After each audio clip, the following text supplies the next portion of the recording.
Stop learning digital marketing. Yes, you're hearing me 100% correct. You tell me, how did you finalize that I want to learn digital marketing?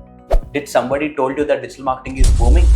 Or your brother, sister, family members, relatives? Did someone force you to learn digital marketing or told you that digital marketing is amazing?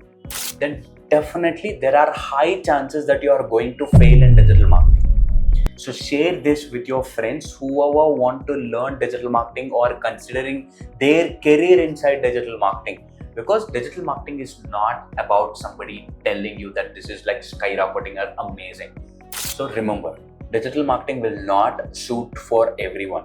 Digital marketing is only suited for people who have creative brains, who are really interested in marketing domain, who loves creating campaigns, who loves to see growing company using marketing. So before you consider anything, okay, like joining in digital marketing, just research a bit about digital marketing, then find out whether it's really for you or not.